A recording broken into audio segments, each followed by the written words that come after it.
JC Newman Cigar Studio in Boston, Massachusetts, and the Gurkha Cigar Studio in beautiful British Columbia. Welcome to the Smokin Tabacco Show with your hosts, Matt Tobacco and Mitchell Santaga. And good evening, ladies and gentlemen. Welcome to another episode of the Smokin Tabacco Show. My name is Matt Tobacco from SmokinTabacco.com, live once again in the JC Newman Cigar Studios. And I am joined once again by my very good friend, Mr. Mitchell Santaga, also of SmokinTabacco.com, in the Gurkha Cigar Studios. Mitchell, how are you? You know, I'm doing pretty good. It feels like you were maybe throwing back to a little like Coop intro read there with the speed read. I don't know. It's like, how many cups of coffee have you had today? That wasn't nearly as fast as Coop's intro. I mean, seriously. I mean, Coop's is like, well, first he does the slow countdown. The 3, 2, 1, go. Powered from the Perdomo Studios in Indiana, North Carolina. It's like, wow. Oh! I felt like you were trying there. You were trying to evoke some of that energy there. Sometimes on Spare Notes, like, because Spare Notes is like a late Saturday night show. Yeah. Like if I've been, drinking a little bit before the show, because that's a little more of a relaxed show, and I'm excited. Then I have been known to get a little rowdy during the intro, but still, I can't go as fast as he does. I mean, and then it's not even just the intro; the ad reads he does too. Like he does them so fast, and oh yeah, that's the thing. Those ad reads are next level. And honestly, you got to give him a lot of credit because it's not easy to read stuff off like that fast. I mean, it's definitely not. If I tried to read off the stuff that Coop reads off at the beginning of his show, I would stumble several times, and I'd have to stop and be like, "Oh, hold on, let me reset." It's tricky. I've tried. He's a pro. Yep. You got to give it to him. He is a professional. But yeah, I am nowhere near his speed. But how's it going? What's going on? Oh, it's a beautiful day here in British Columbia. It's always a beautiful day there. Is it ever a miserable day? Is beautiful British Columbia ever not beautiful? I mean, that's what I want to know. Yeah, it's always beautiful in some way, shape, or form, Yeah. But lucky you. Yeah, not as hot today. I think we're hovering around 72, but it's doable in the backyard in the nice shade, and just smoking a really nice cigar and ready to talk to a wonderful guest. Yeah, we do. We have a great guest with us here tonight. One that a lot of people probably have at least heard of. But if you haven't, he is a sensation. That's how I like to describe him. He's a great guy. He's good at what he does. He's smart. He's always sharp. I love to see this guy every time I run into him. I love having him on the show. He's been on the show before, and he just opened his own factory. That's right. It's Klaas Kelner of Kelner Cigars, and let's bring him on the show. Let me. I don't have my side thing here with me to hit all the buttons. So I can do it quick. There he is. Klaas Kelner, what's going on, buddy? Hi, Matt. Hi, Mitchell. How's it going? It's great. It's always great to see you. Great. Thank you for the nice words. Oh, of course. Always. It's always a pleasure to come on your show. We're missing Nicole, but it's nice to have Mitchell on the show, and it's also just wonderful to talk about what's coming up and seeing the beautiful reception of how different people in the media have taken it. So I'm very excited. This is actually my first show talking about it. Oh, I didn't realize. I thought you were on with somebody recently. Actually, I thought you were on with Coop. No? Well, maybe not. Okay. No, they mentioned me right after I announced it. Okay. In one of the Saturday shows. Okay. Well, thank you for letting us be your inaugural show. Yeah, I didn't even realize that. That's awesome. This is gonna be great then. You have been busy. As people who follow you know, formerly of Davidoff. You're no longer there. You're now, as you like to call, a free agent. You're on your own. You're doing your own thing. You're a younger guy too, who's doing his own thing. Already has some great experience. Already has a great resume. So you really have a lot of tools at your disposal already, and nothing but up from you, man. I mean, I'm excited to hear a little bit more about kind of more about the factory and whatever you will share with me about what your plans are for the future. I know you probably won't share everything, but that's okay. But either way, I'll be excited to watch as it as it continues to transform and you continue Oh, on I your can success. tease a little bit. Well, hey, you know, that's Yeah, always That's fun. what I'm here for. We're definitely you know, not rumor or teaser free. We're all about the teasers. Yeah, I see what you did there. I like that. I like that. I like that. But no, first, before we get into that, let's just take a quick moment to talk about what we're smoking and how we're cutting and lighting it. As always, our cigars are brought to you by the number2guyscigars.com. That's right, that's the number2guyscigars.com. Head over there now for one of the biggest and best selections of cigars and cigar accessories in the industry, only at the number2guyscigars.com.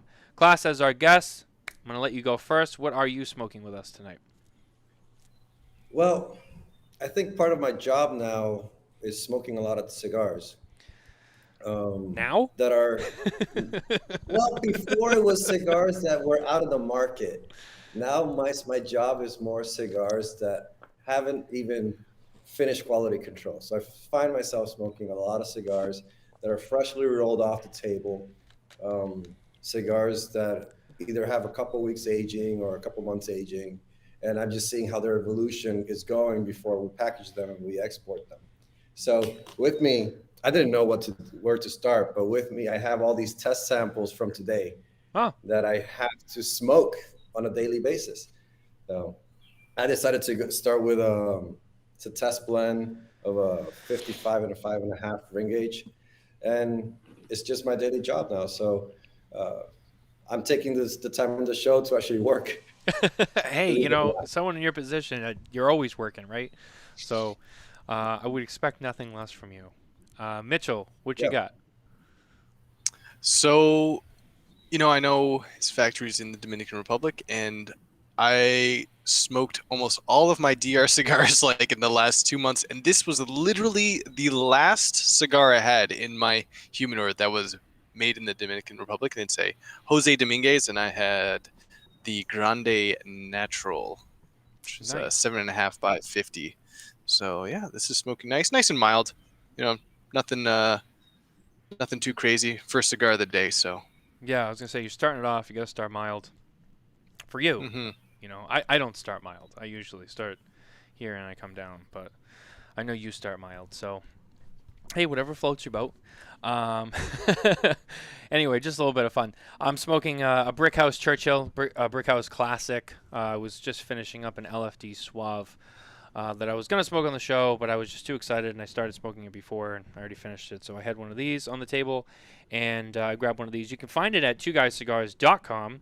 A single cigar will set you back $8.59, while a box will get you $189.99. And once again, that's only at the number 2guyscigars.com.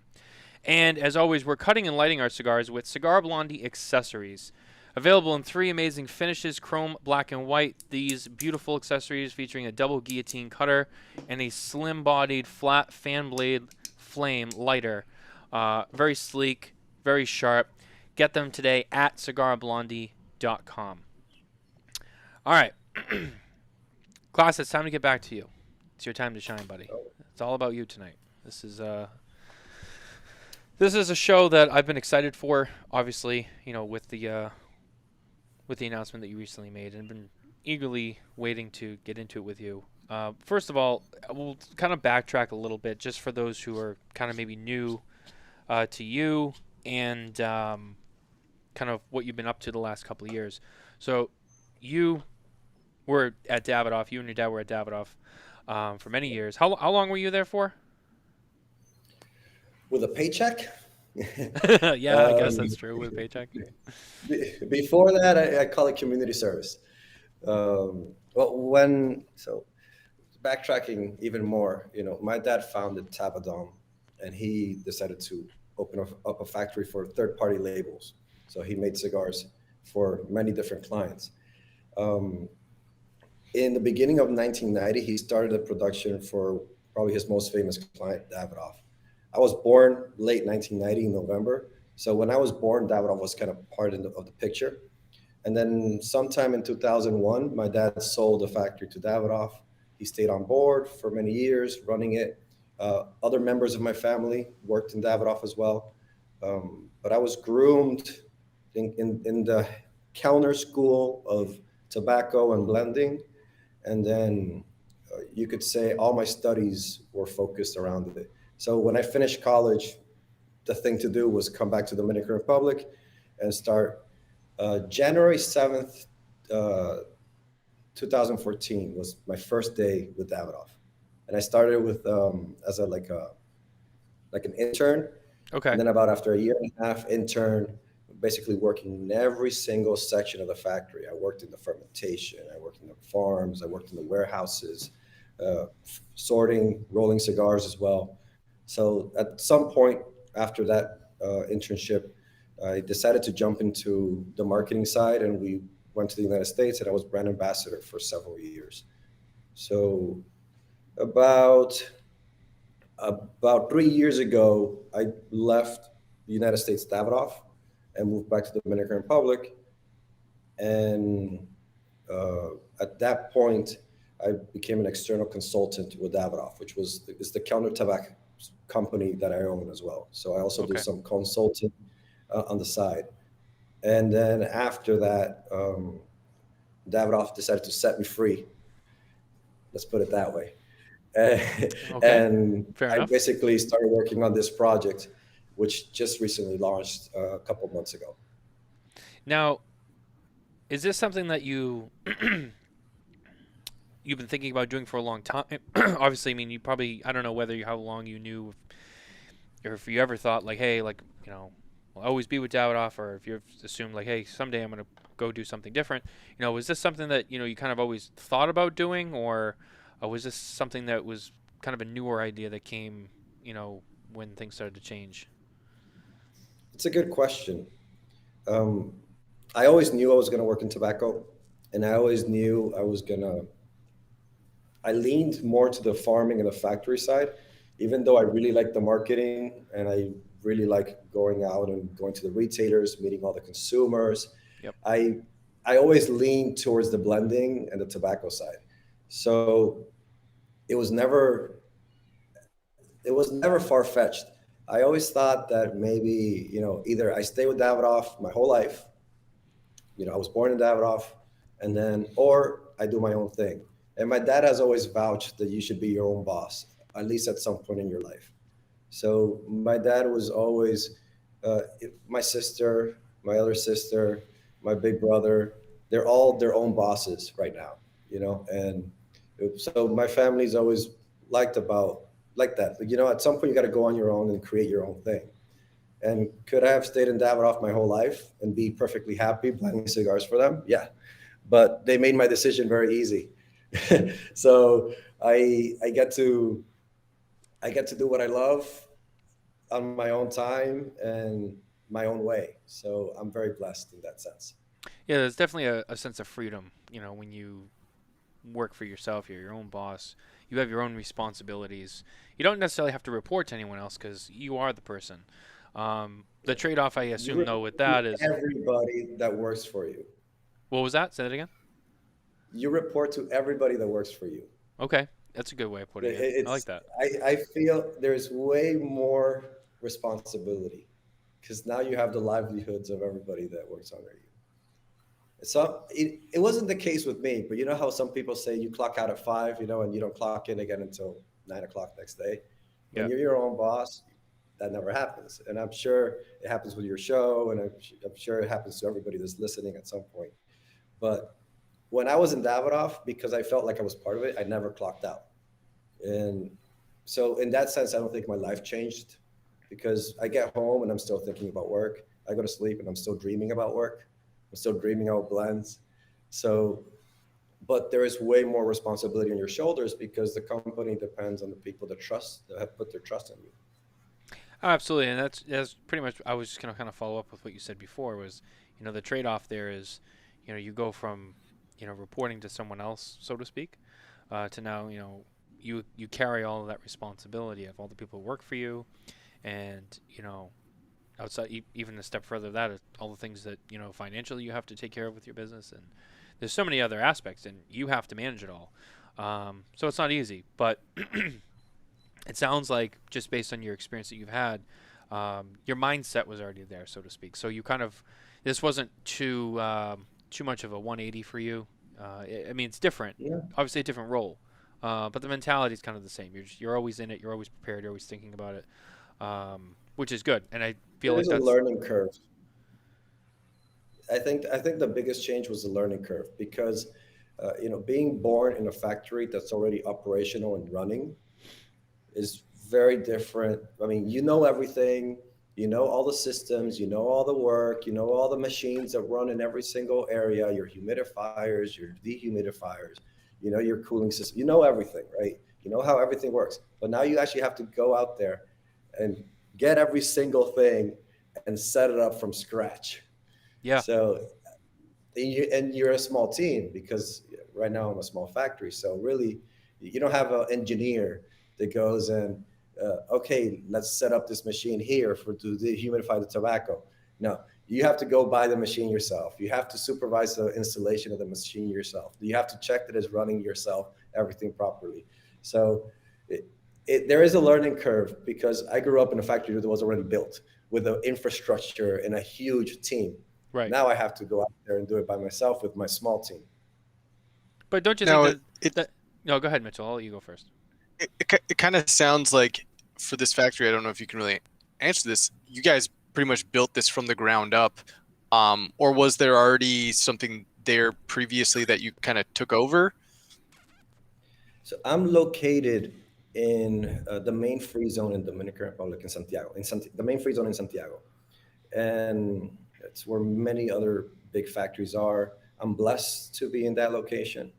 And it's also the free zone that carries some of the most important box makers, ring makers, cellophane, suppliers of tobacco. So I'm very blessed that I got that location. But that building I received, nobody had been there before. I received 4 walls and a ceiling. So it Yeah. was from scratch, everything from scratch. There was nothing. Nice and And fresh. yeah, no cabling for electricity, no cabling for anything. I had to install even the uh, las cisternas, to store water so that there's enough water for the building and the production. I have to install everything from scratch, which Okay. is pretty cool. Wow. Well, I was gonna say. I mean, you mentioned a few times how you kind of were born into a factory that was already running and ready. But certainly starting your own factory, having the experience you already have with everything else you've done, now you at this point, you go to start a factory. To me, it's just another one of those things where it adds to that experience level. Now you can say you've done mostly everything else, so to speak. Now you can say, hey, I started a factory too. I know what it's like to start a factory. I know what it's like to run a factory, and to work in a factory and maintain a factory. Now you know how to start a factory, which is important, and it'll only, help you. I mean, who knows? I mean, you might open another factory in the future. Who knows? Now you had that experience. So I guess, everything you do, and one of the things I've learned as I've got older is, every time you do something new, even if it's difficult, right? It's always a learning experience, and it's always good because you'll always have that, for the next time if you ever do that thing again, it's good to have that. And it sounds like, you were saying, so this was a fresh startup. Now, how big is the factory? Um, it's well, it depends how you want to call it, but basically, uh, size-wise, it's like 7,000 square feet. Okay. Yes, you could say it's boutique size, Hmm. maybe a little bigger. Mm. I mean, there are very, very boutique sizes, but this is a professionally installed boutique size company. Okay. And how Mhm. many? And Are how you? many? Are you? Go ahead. Go ahead, Matt. All right. I was just gonna say, and how many people do you have working for you right now?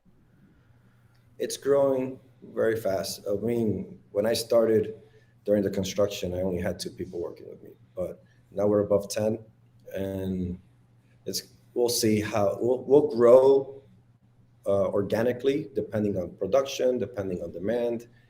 I do have one policy in place, though, is that any person that comes in new, I need to supervise them and we need to train them in my style or in how I want to do things. So even if it's a cigar roller that has had 10 years of experience working somewhere else, I still want to supervise them. I still want to check how they're rolling cigars, anything that they might have acquired anywhere else, and maybe anything that I might have to change so that it is the way that we do things in my company.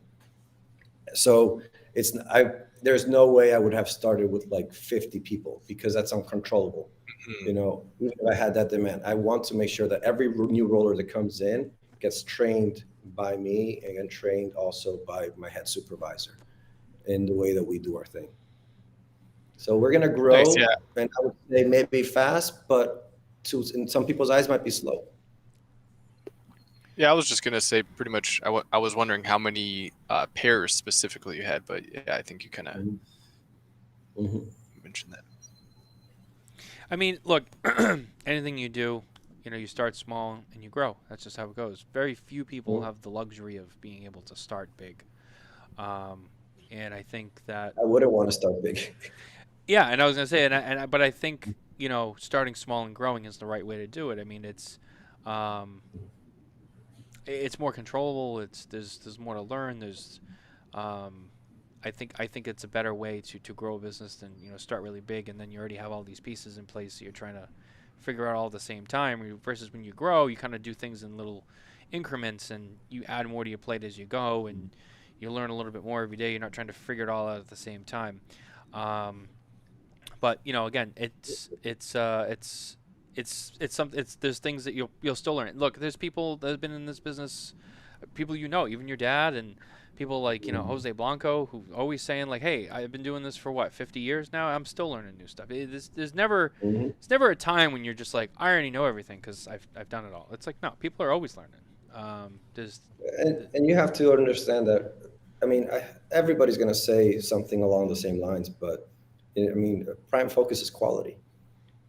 So growing organically allows me to make sure that the quality that we're putting out into the market is as perfect as humanly possible. And being the size that I am right now allows me to be able to supervise in a very micro environment, you know, and not only the cigars being rolled, but every single bale of tobacco that is bought, I taste it. Every single bale of tobacco that is sorted, I'm participating in it.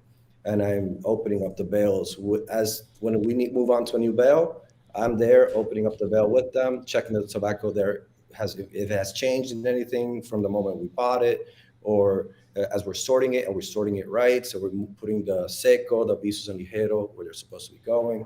So I am constantly there, not only tasting full cigars, but I'm tasting the single tobaccos by themselves.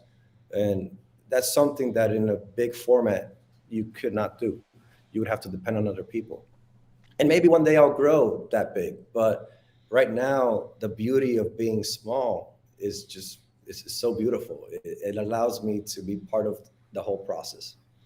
Which I think is very important as well. And like you mentioned before, like, you know, getting people on board with your style and just the way you like to do things, which I totally understand. And it makes a lot of sense. One of the things I was curious about, now, there's a lot of factories out there, there's a lot of brands, a lot of companies, a lot of manufacturers, a lot of people making cigars, but I think it's a safe bet to say that, you know, previously working with Davidoff is one of those brands where maybe you could disagree with it, and that's fine. I don't know, but I would make an educated guess that Davidoff is one of the stricter manufacturers in terms of their quality control and how they do things. They're a bigger company. They put out a more ultra premium product, so I'm sure they pay a lot more close attention to detail in every aspect. And being in that culture every day, pretty much to this point for you, would you say that that's true and it's kind of made you very particular yourself when it comes to now doing your own things, having that background of being just very keen on the details of things? Yeah, I come from that school. I come from the Kelner school. I come from the Davidoff school, which inherently is part of the Kelner school. So you could argue that I don't know how to do it any other way. Yeah. And if I did it in any other way that was cutting corners, here or there, I would probably feel like I'm cheating myself. So it goes against who I am as a person, who I was, how my dad raised me. So I don't think I could do it any other way. Was working with And it's kind of nice because it's micro. So like you take all your learnings from a big company and then you see, okay, how can we adapt something that a big company is doing, but in a small setting? So also there's like a learning curve with a small team. now when we might have touched on this last time you were on the show, but just as a refresher, I mean, working with your dad, as this business is mostly a family business for the most part, Yes. Working with your dad, did you find it extra challenging? Did your dad push you, even harder, to learn more, to be better, or all that, like all those things that a father-son relationship in the workplace, you normally hear people talk about. Was it like that, or was it more of he kind of let you figure things out on your own and learn your own lessons, rather than try to coach you along every step of the way? Well, my dad is very supportive to all his kids. He's very supportive to all the people that work with him and his family, friends. So he's a great person to go back to if you have any questions, and he's always willing to help. He's always receiving you with open arms. Um, but working under him, he was always very strict with me. He always made me figure things out myself. Even creating this factory, my dad only would visit and only would basically have an input if I asked him to, if I needed help. But it was really on my own, and then whoever I could talk to, other friends in the industry that have other factories, that if I needed advice, or my dad. So in Davidoff, you could say that my dad was very strict, but I think now he's even more strict, because I think he said it at some point, and he's probably said it more than one time, but he says, starting a factory from scratch, do you have any idea how hard that is?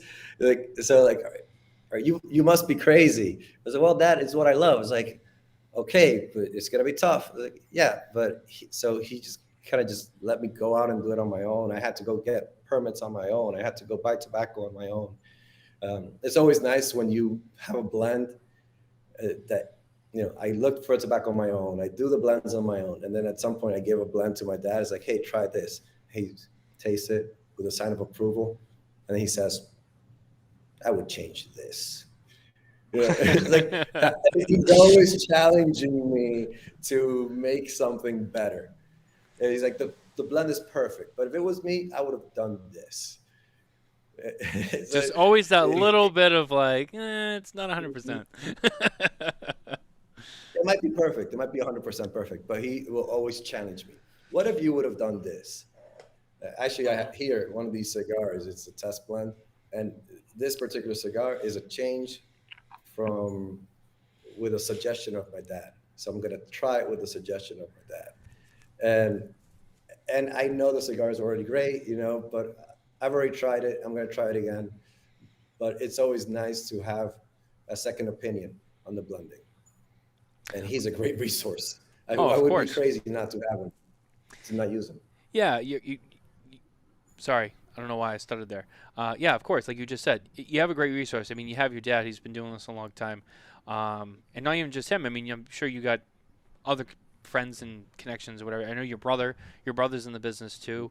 We talked about that. Mhm. He's been doing some stuff. So yeah, I mean, that's the other good thing you do have.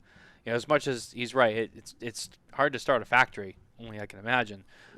You do have good resources, and it sounds to me like, you know when to use them. It's not just a full reliance. You do figure things out on your own, but yeah. I shouldn't rely on 100% on my dad. I should learn from my mistakes. It's gonna make me stronger. If I would have been handheld all the way to where I'm at right now, starting this factory, then maybe I couldn't say with as much pride, hey, this is something I did. There's something in my team did. So it's just nice always to have that person to go back to. or family members that help you out in certain moments. Because each one of my brothers also have my brothers and sisters have a specialty. So it's always good to have this wide available resources or friends and family that you can always go back to and ask, hey, how would you do this? Because I'm going to make mistakes. I know I am. Everybody is. The starting. So it's just the least amount of mistakes I can make, the better. But I will make mistakes, and I have to learn from them. Absolutely. Now, I know that you had said before you're making cigars. You're not doing anything for yourself. This is mostly for third-party clients, making stuff for them. Anyone in particular that is public about working out of your factory yet, or not yet? As of right now, my factory is making only third-party labels for other clients. All the cigars that are either in production or have finished in production, they're still in my aging rooms, and none of my clients have gone public about it. So I'll let them decide when they want to talk about it, when they want to market it, when they want to sell it. But very soon you'll start seeing some things being shipped out of my factory, and they might make it out into the news. Starting as a private label factory is great, and it allows me to focus in the factory and focus on all the issues at hand: the tobacco, the blending, the sorting, the aging, the packaging. And it makes me happy to make sure that I can run a tight ship and make sure that is as perfect as possible. My dad never did a private blend for himself, a brand for himself. He only did private labels. And that made him who he is. That made him a person that is very focused on production and on the growing of tobacco. And that's what he's known for. He didn't spend his time out in the market traveling, doing events, doing marketing, spending his time in sales. He was able to focus his whole attention to the factory. And that's what I'm doing right now. Yeah. Now, how many, I don't know if you can say, but how many clients do you have right now? Enough to keep the factory working for a while. Yeah, that's good. That's good. and That's good. and for sure, enough to grow, which is good. You reach out to people that are close to you, because I want to make cigars for my friends. I want to make cigars for people that are close to me, that believe in the family. And you tease them about the idea, hey, this is something that I'm interested in. And then some people jump on board. So I'm very grateful for those people that jumped on board even before we put up the first wall. And those are the people that believe at the beginning. And once I announced, it was tough to not answer my phone. Yeah. Because a lot of people called, and you have to pick and choose, and you have to be respectful of really what your capacity is to produce and your capacity to grow. So there are people that I might have to say no to. But right now my focus is focusing on my friends and those people that believed at the beginning. Yeah. I mean, that's a great way to that's a great way to attack that situation, I think. You have to be loyal to the people that are loyal to you. That's right. I agree. The people who believe in you, people who are there with you from day one. I mean, those are some of the most important people you have in your life. Not the people you have to convince later, the people who already believe. I totally get that, and I agree with that. When it comes to those people that you are working with, though, and again, no one specific, we're not talking about anyone specific, but with these cigars you're making for some of your clients, are you doing all of the blending yourself? Are they involved? Do you have other people working on blends, or are you pretty much, you're in control of the blends and they kind of just pick and choose what they like? Well, there's different scenarios, and every client is different. And different clients live in different parts of the world. My favorite kind of client is the person that actually comes down and sits down with me and spends a couple days with me or a week. And I create blends for them. They give me more or less an idea of what they want. So I create blends for them. I'm the only one creating the blends. And I offer them all these blends. So they come down, I make them try all of them, and then they give me their opinion. And okay, so out of these blends that you made, maybe let's lean towards this one. This one is our favorite one. How can we tweak it? How can we make it better? Okay, so let's make more test blends based out of that with the tweaks that you asked for. So a day or two later, we come back to those cigars after they've been rolled in the factory. We try them out again. Okay, did we get close enough? Do we have to do another set of blends?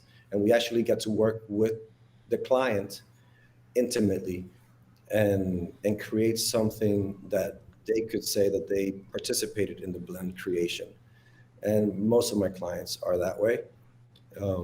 There are some clients that you maybe hit it on the nail on the first go. And you're like, this cigar is perfect already. This is exactly what I was looking for. And that might be a very easy client.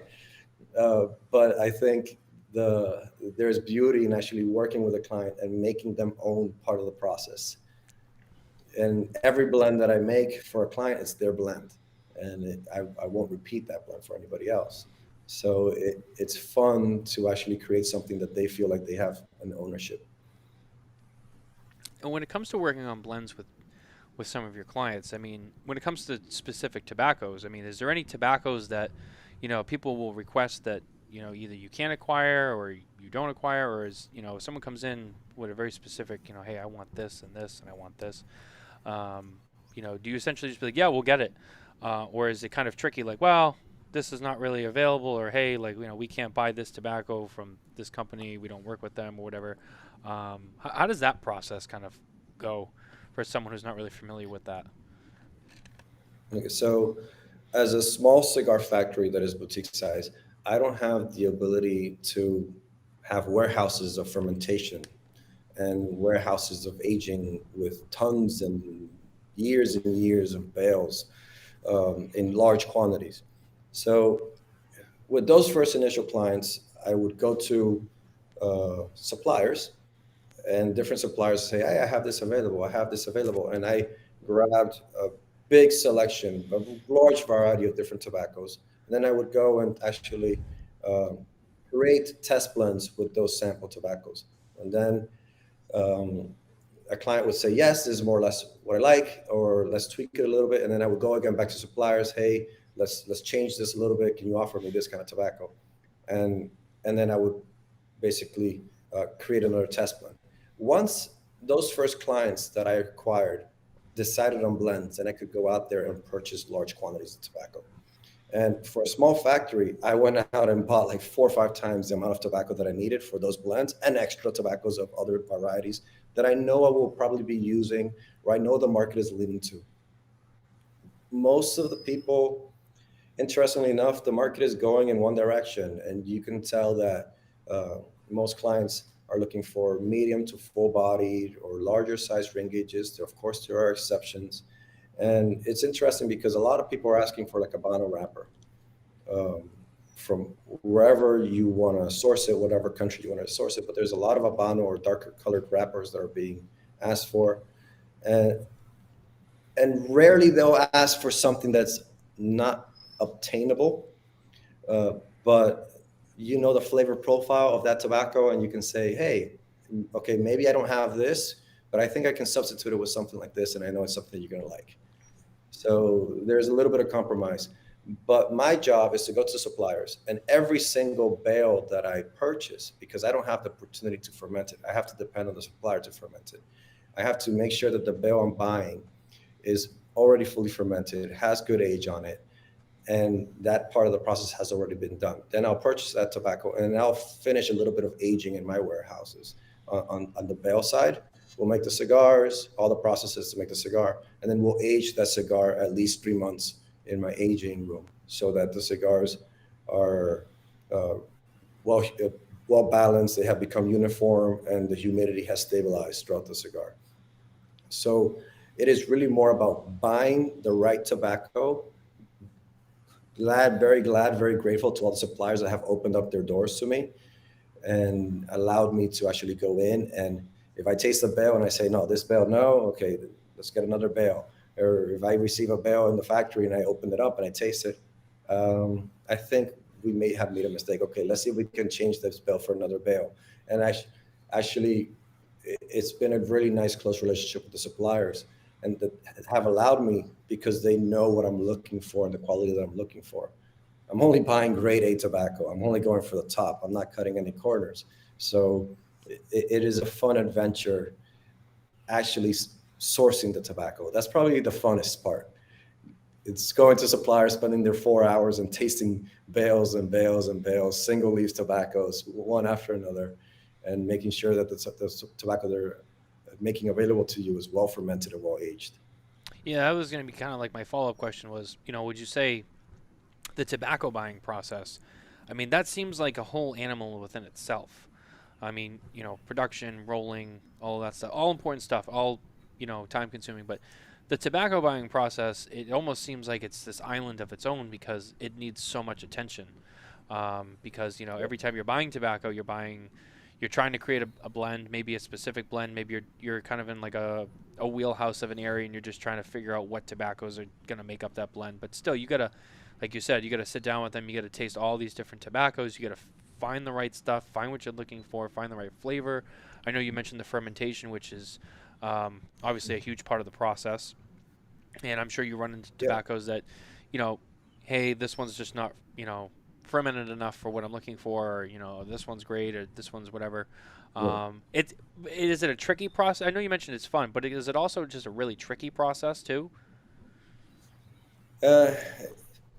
If you know what you're looking for, and if you know what the taste profile that you're looking for each tobacco and the intensities, and you know when to pick out when a tobacco is not well fermented or it's not well aged, or just that tobacco is not up to par to the standards that you're looking for, it's pretty easy. I think the hardest part is the time consuming part of it.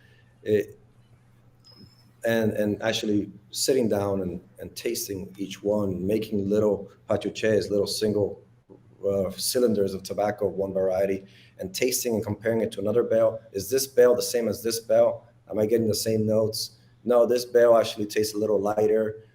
And even when you buy the tobacco and you're as precise as possible, that when you actually take that out of your aging room and you start sorting it, you're going to start finding different varieties of levels of intensity from those bales. So you have to actually resort them yourself in your factory to make sure that the tobaccos that are going into each blend are exactly the level position of the plant that you want. So the cigar doesn't end up being too strong or too light, and it's exactly the blend that you designed.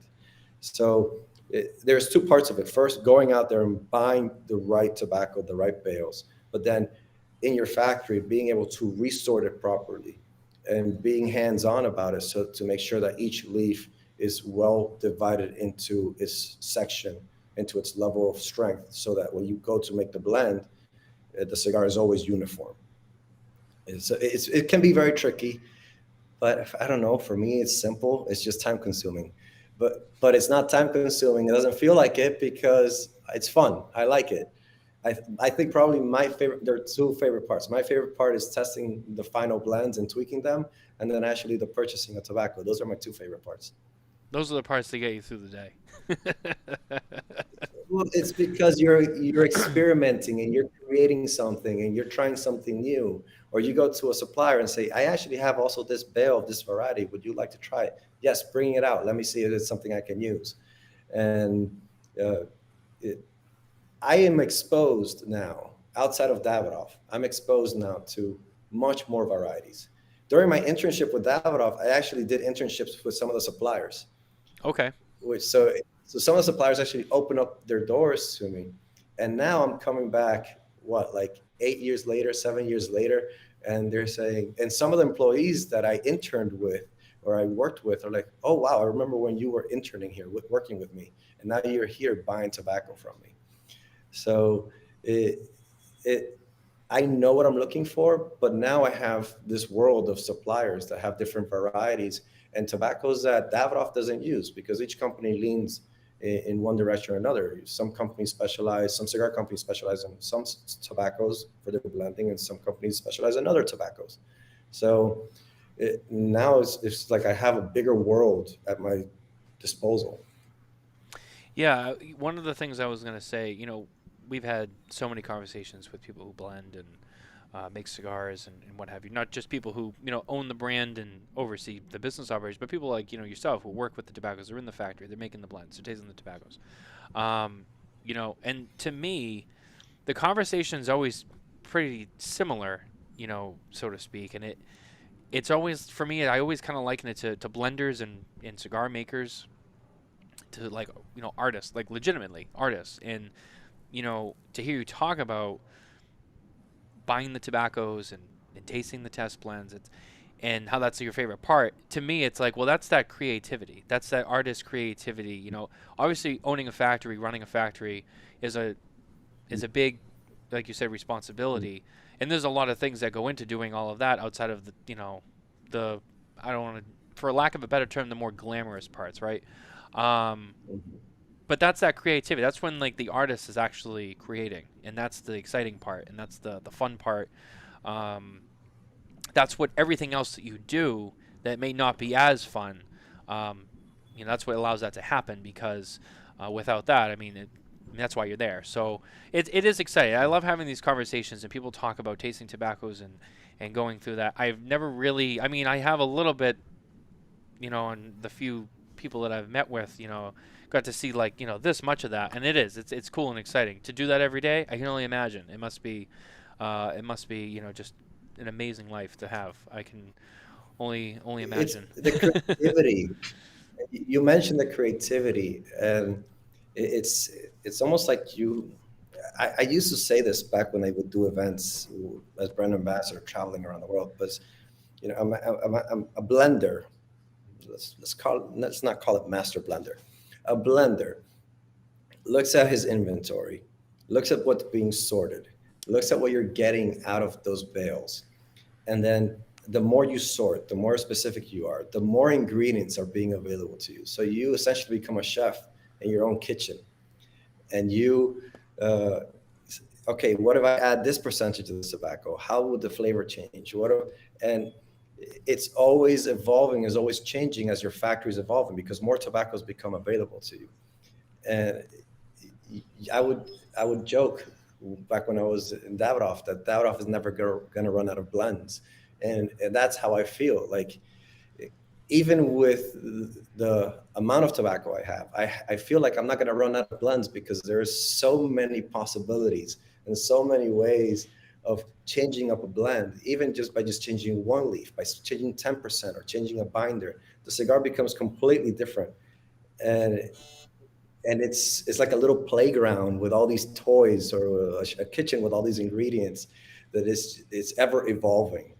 So I don't know. I light up thinking about it. The other day I had this tobacco that I'm like, I haven't really used this in a blend, and I need to start using it in a blend, because I purchased quite a lot about it. And I kind of went to bed thinking about this situation. I need to use this tobacco. I need to use it in a blend, and I need to make something good. And I woke up with like 3 different blend options that I kind of dreamt about, because I went into sleep thinking about it. And in my dreams, I kept working on it. And I woke up, and then I woke up and I wrote down on my computer, I wrote down an Excel file, okay, this percentage, this percentage, this percentage. And I got to the factory, like, we need to try this. And 3 pretty good cigars came out of it. One of them was better than the others. And you never turn it off. So you're always thinking about what you can do next. It's fun. Wow, you weren't kidding about that. You literally eat, breathe, live, dream tobacco all the time. Well, now I have more worries. Now I have the factory constantly in my brain, and it's just, it doesn't feel like work. It feels like I can go and play in the factory every day. When I was a little kid, I used to drive around my bicycle through the galera, through the rolling floor. And so it was my playground. Now it's my playground in a different way. Yeah. Still a playground, but yeah, in a much different aspect. Well, let's get to the... Go ahead. Oh, you want to go to the news? I was going to, but you go first.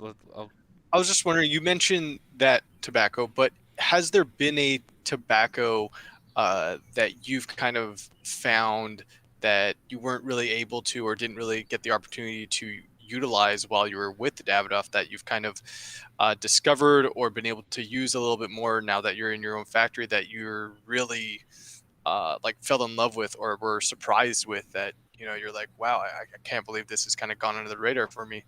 I know obviously Davidoff uses tons of stuff out there, not just from the Dominican now, but yeah, is there any, have you found anything like that so far? I think one of my favorite additions to my repertoire of tobaccos has been Criollo 98. Criollo 98 is not a tobacco that Davidoff uses widely, and it's been like a eye-opening to me. It blends very well. I think it's a tobacco, not that I'm gonna like put it in every single cigar. I don't have to put it in every single cigar, but it's a tobacco that if sometimes you're missing something, it kind of, if I just put some of it, it'll fix up the blend. And normally it kind of does. Sometimes, no. Yeah, it just kind of it just balances it out. And I'm like, oh, if we had put some Criollo 98 on it, it'll fix it. Or, I mean, and the other way around. It's, for example, I grew up with my dad blending a lot of cigars with San Vicente, and it's been part of many tastings. And it's the other way around. It's like I find it hard, not hard, but like I lean to using a lot of that tobacco because I like it. I like how it tastes. And I think it blends very well. So I find myself making a lot of cigars with that tobacco in them, in certain percentages or in different amounts or in certain levels of strength. But it's a tobacco that rounds out a lot of missing parts. There's some tobaccos that are very lineal or very specific, and when you make cigars with that kind of predominance of that tobacco, it's missing in some areas, and you just need to find other tobaccos that round that out or fill in the gaps. And Criollo 98, San Vicente are two great tobaccos that I find myself fixing a lot of blends sometimes. Nice.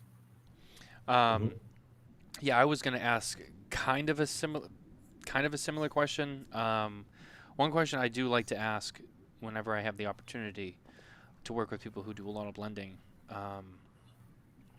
is there any tobaccos out there that, and this isn't just like, Mitchell was kind of asking, more about, stuff that you couldn't really get, when you were with Davidoff that now you can, but in a broader sense, I mean, are there tobaccos out there, whether you're actually working with them or not? But this actually kind of came to me the other day. Are there any tobaccos out there that are not very common that you think like, this is a good tobacco. Why do people not use this?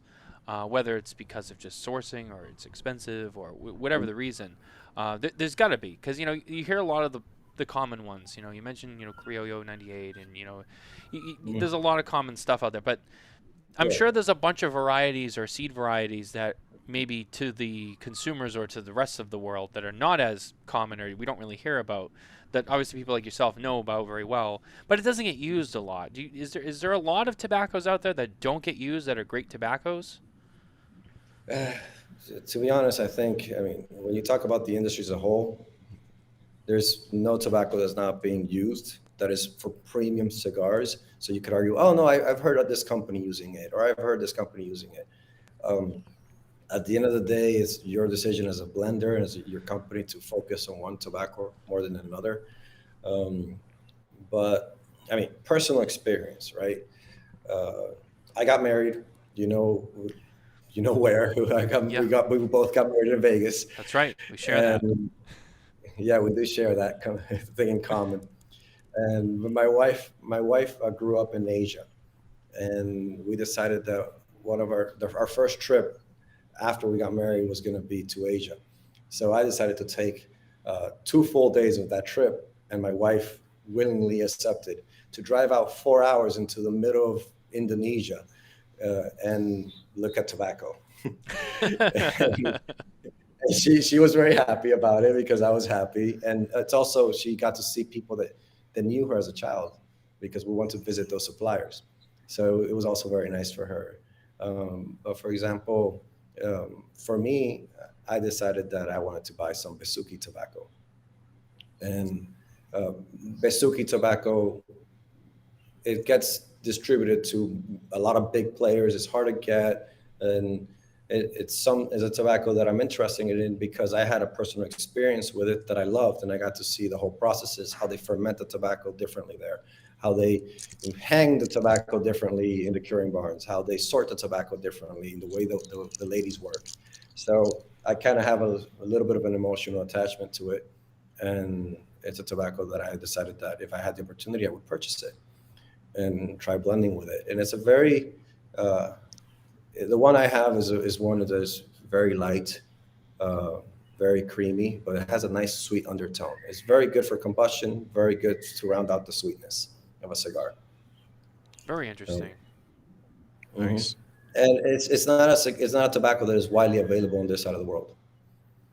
So Does it make it harder to acquire?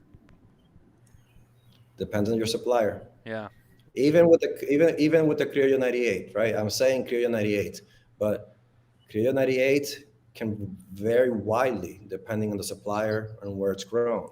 So I'm talking in this case about a specific Criollo 98 that I was able to find that I had not tasted before from a specific supplier, and that makes it a difference because maybe the Criollo 98 that you're used to is different. So. And that's true too. You touch on that. It's a lot of people, whether or not they realize it. You could have Criollo 98 that's from one farm grown in Nicaragua. You could have Criollo 98 that's grown also in Nicaragua from a different farm, and you can have a Criollo 98 that's grown in the Dominican, and so on and so on and so forth. And each one of those leaves, they're all going to be different. They're never going to be the same. They might be the same base of the seed family, but they are going to taste completely different due to the soil, due to the weather, due to how they fermented it. So it all depends on the supplier and your purchasing. I keep going back to it, but it all goes back to the purchasing and the selection of which tobaccos you're going to use. So, I mean, it's not a discovery, but I have a lot of fun looking at Ecuadorian tobacco, Habano Ecuadorian tobacco from different suppliers. And people think, oh, Habano Ecuador. And each supplier has a different taste. So it depends on which supplier you go with, and for what cigars you're using them. So every supplier will change the taste. Every big factory that has their own fermentation, that have their own processes, will have different tastes because of the way they work in the tobacco. Yeah, absolutely. And I think that's a very important point to make. And I like to bring that up whenever I can, especially when I have people like you on the show who can, build on that and explain a little bit more, because I think it is important, because you're right. People look at the name, Ecuador Habano, and they go, oh, and they just assume it's Ecuador Habano, blanket statement. And it's not. It's not. There's so many different kinds of Ecuador Habano, whether you know it or not. And that does matter. So thank you for explaining that too. I appreciate that. Let us finally let's circle back to the news. We're a little late on the news, but that's fine. I didn't want to stop the flow of that combo. While I grab this, Mitchell, did you light up something new? What you got there? Oh, United. There you go. I see you're sticking to a theme tonight. I like it. All right. Our news this week is once again brought to you by Micallef Cigars. If you head over to micallefcigars.com today, you can sign up to become official Micallef ambassador. This is from last week, but it was a significant story, so I wanted to bring it up on the show. You probably have heard about this, but if not, Arturo Fuente loses a warehouse to fire. One of their warehouses where they store their bales of tobacco that I was actually just at in November, crazy enough. It's insane. Completely engulfed in flames. The whole thing is gone. They lost, Carlito said, about 1 million pounds of tobacco, which is insane. And I'm sure I'll bring Klaas back on after. I'm sure he can tell you just how big of a deal that is. It's a lot, and it's unfortunate, and it's definitely a very sad moment for them to lose an inventory like that. It's like if you've been following along with this conversation tonight, we talked about tobaccos available. And like Klaas said, it doesn't have a warehouse with all these aged tobaccos and stuff that people are sitting around. This is it. This is some of that for them. And it's not just the tobacco that's lost. It's the years of the aging and the time that was put into it being there. In addition to its value, it's the time. It's the time put into it that is unfortunately lost as well. But it was Wednesday last week, so a week today. There was reports that there was a fire coming from their warehouses used for storage. These warehouses are separate from the factory, which is in Santiago, not far away. It's nearby. But the warehouse that burned down was warehouse number 3. And Carlito had told us that about 1 million pounds of tobacco was destroyed. He also said the month of May has not been good for them. Last year in May, they got hit at Chateau de la Fuente, where they grow a lot of their own tobacco, primarily for Opus X. That crop was damaged. A significant part of the crop was damaged from a freak hailstorm that came down. And this May, they lose a warehouse to fire. Within the same complex, back in 2011, I believe it was, they also had a fire where they lost a warehouse with tobacco. So it's very unfortunate. It was a big story, came out last week, and I just wanted to make sure I brought it up on the show this week because it was just so sad to hear, and it's crazy. You see the photos of it. And if you go to SmokinTobacco.com and you look at the article, you can see some of the photos of the aftermath of it. It's sad. It really is. It's It's such a devastating loss. It's crazy. But our news is like I said, our news this week brought to you by Micallef Cigars. Klaas, I know that maybe back when you were in your Davidoff times, they have warehouses of tobacco that they store and whatnot. I mean, for someone like you, to hear something like that, it's got to be, one of those things where it's like one of your worst nightmares as a cigar maker to lose an inventory like that. I mean, it's like I said before, it's not just the tobacco, it's the years of time. But I mean, I'm sure you could probably even expand on even more than that. Such a crazy loss. It's just unfortunate what happened to them. We can do math, right? And that's a lot of cigars. I'm not even going to say it. That's scary. That's a lot of cigar. Yeah.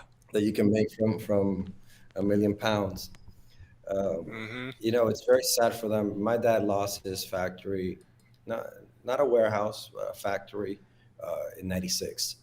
It's one of the few times I saw my dad cry, and I have that kind of etched in my memory. And you see curing barns light up on fire. You see warehouses light up on fire or be hit by a hurricane. Cuba, and all these are disasters. What it's interesting also is this to note that when you lose 1 million pounds, yes, it affects your factory, but it affects the entire industry, because now Fuente has to find tobacco to replace that, in their production flow.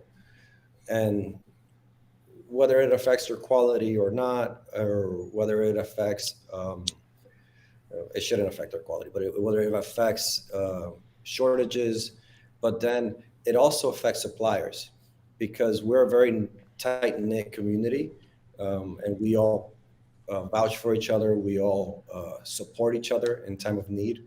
So all the suppliers are going to do their best to be able to help them in these hard times. But that also puts a strain on the suppliers, and then that puts a strain on the other factories that need to acquire tobacco from those suppliers. And I don't know what was in that warehouse, whether it was wrapper, filler, binder, how much of what was in there, but it will hurt the supply chain for the whole industry at some level. So it is something that affects the whole industry, and it's something that everybody in the industry, feels sorry for, and is there to support. If there's any way I can help Fuente in my small factory, I would, Yeah. And that's what everybody's gonna do, because they need the support right now. when a factory burns up and when a warehouse burns up, the whole industry rises to help each other because we're in all this together. Yeah. I think that's a theme of the cigar industry that's always brought up time and time again. Just how, as much as businesses compete with each other, at the end of the day, the community also sticks together. It is a small industry. It's an industry that also has its enemies that are common enemies. But it's a small industry. And to me, one of the most amazing things about it is just how tight-knit and how caring you guys all are with each other. Because there's industries out there where, if your factory burned down, your competitors would be like, ha, screw him. You lost. Let's just keep going. Don't have to worry about him now. And yeah, the competitors would be celebrating. Yeah. In this case, nobody's celebrating. I mean, the night before, I was at a restaurant where Fuente was, where Carlito was. And we were sharing a hug and we were sharing beautiful words together, And I actually, that night before, I actually ate a dish recommended by him. Oh, nice. Yeah, Carlito, what should I eat? And he recommended it. That's what I ate. And then the next day, you hear the terrible news, So, I mean, I grew up with his daughters. We studied in the same school. And that goes for many other people in the industry here in the Dominican Republic. I grew up with their kids. And now the next generation is all growing up together. So, I mean, for me, they're all friends. And when I would go and travel to do events in stores and people would mention other brands, that's a no-no because we all respect each other and we're all friends. Maybe in shelf space, we're competitors, but at the end of the day, we're all acquiring tobacco from similar suppliers. We all have similar people that work for us with the same style with the same rollers, same workers, and we all understand each other. So it's just a sad day for everybody. Yeah. No doubt, 100%. I think that the way you put that was perfect too. I mean, it's something we see every day, and again, that's why I love this industry so much, is just how special it really is with just the people. I mean, cigars aside, cigars are great. That's why we're all doing this, but the people, you come for the cigars, you stay for the people. That's the way I like to say it. I just had something I was going to say to you, and I just lost it right out of the front of my brain, and it's driving me crazy right now. Oh, man, what was it that I was going to ask you? I'm sorry, I lost it. I know, and maybe it will. It'll come back to me 4 hours from now, and I'll be like, son of a bitch. Oh, man. You'll text me. Yeah, I will. I'll be responding. Yeah, get a text later. Publish it in the comments from the video. Yeah, I'll put it there and I'll tag you in it. You can come grab it. Just checking on our time here. It sucks because I was gonna really build on that too. I hate when that happens. But anyway, we are getting towards the end of the show anyway. So before we wrap up the show, first of all, I just want to thank you for coming on. It's exciting to see you. I'm always happy when we get to have a cigar and have a conversation, whether it's this way or it's in person. Which I know I'll get to see in a few months at PCA anyway, which actually that's almost a month away. It's coming up fast. I can't even believe it. I can't even believe it. But no, thank you for being here. I'm really happy to see that you're doing well and, excited by what you have going on with your factory. And I can't wait to see, what you're making there. I know you won't tell me, but that's okay. I'll find out soon enough. I'm excited to see what comes out of there, try it, taste it, and just watch you continue to grow. Is there anything that people can do to follow you, subscribe to you, or not really? Do you guys have any kind of do you have a website or anything like that? I don't have a website yet, but the best way to reach me if you have any questions or you just want to say hello or have just a conversation and geek out about cigars is through Instagram. So Klaas Kelner. And I did open up an Instagram for the factory where I'll slowly, once the marketing ramps up for the factory and I start being more outspoken about the blends that are coming out, I'll definitely support my clients through that Instagram. So if you want to subscribe to Kelner Cigars Instagram, please do. And very soon you'll start seeing a lot more content being published there. Very cool. Very cool. Yeah, guys, For- don't. Sorry, for PCA, are you going to have a booth for your factory, or are you just going to be there attending? Well, PCA is more of a selling platform, Yeah. and I'm a manufacturer, so I'll be there because I've never missed a PCA in my life, and I've been going there since I was a little kid. I got married there. They pulled the dirty on me because I thought for the rest of my life I would be going to Vegas in July, and now they switched the month, and so I won't be able to celebrate It's true. my anniversary at PCA anymore. I was very bummed about that. But yeah, I'll be there. I'll be saying hello to all my friends. I'll be saying hello to all the brands. And you never know, I might catch a client or two while I'm there. So it's more to just to be in the middle and just support the industry. I'll never miss a PCA in my life as long as I can. Yeah, that's Awesome. all. Yeah, that's very well said. I mean, at the end of the day, PCA, it's an important organization. So any help that all of us can give to it is always important. So it's also great because everyone's there and you get to see everybody. Well, almost everyone's there. Yes. But that's neither here nor there. Mitchell, is there anything else that you want to bring up before we wrap up the show? No, I think that was everything. I just wanted to make sure. I don't want to leave any stone unturned. Well, guys, thank you for listening with us. If you're listening to us on the podcast platforms, don't forget to like and subscribe everywhere you can get your podcasts, as well as on all of our social media, Facebook, Twitter, Instagram, and on our YouTube channel. You can catch all of our videos. And as always, you can head over to smokintabacco.com for more news, reviews, and updates from the cigar industry. And with that, we're going to say good night, and we'll see you this weekend for Spare Notes. Take care. See ya, everyone. Thank you so much, guys.